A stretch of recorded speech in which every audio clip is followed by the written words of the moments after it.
નો જે કાયદો હતો મહેસૂલનો એના આધારે જમીન ઉપર મહેસૂલ વધારે જતી હતી, જ્યારે ખેડૂતોનો પાક એવો થતો નહોતો જેથી મહેસૂલ નતા ભરી શકતા.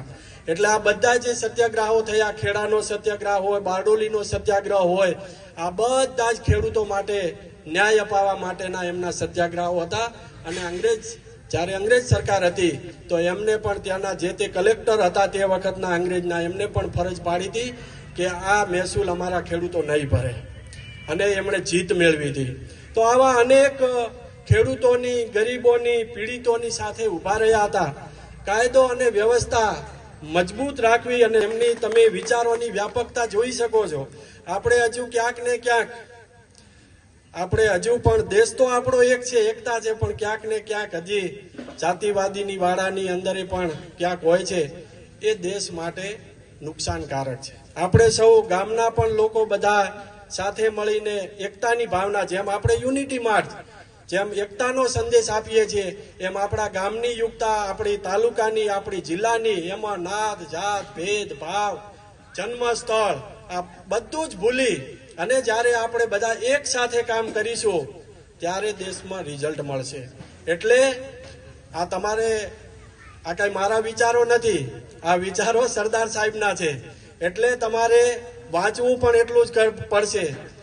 જરા યુવાનોને મારે સલાહ આપવી છે કે રાત્રે જ્યારે મોબાઈલમાં રીલ જુઓ છો ને, તો રીલ્સ થોડીક જોવાની ઓછી કરો, નકે એ પણ એક વ્યસન છે.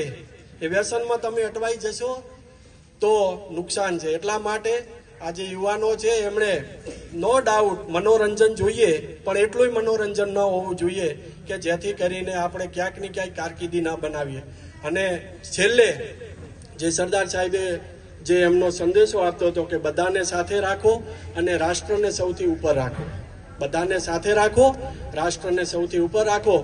અને આ જ સંદેશ સાથે અને સૌને ફરી એક અપીલ કરીશ કે આ બધા ક્યાંક ના ક્યાંક ભણતરથી વંચિત રહી ગયા હશે, પણ હવે આપણે એક આ લાખણકા ગામે એક સંકલ્પ કરીએ, આ સરદાર પટેલ સાહેબની યાદગીરીના રૂપે એક સંકલ્પ કરીએ કે અમે અમારા બાળકોને પૂરેપૂરા ભણાવીશું, કોઈ પણ જાતની કચાશ રાખ્યા સિવાય.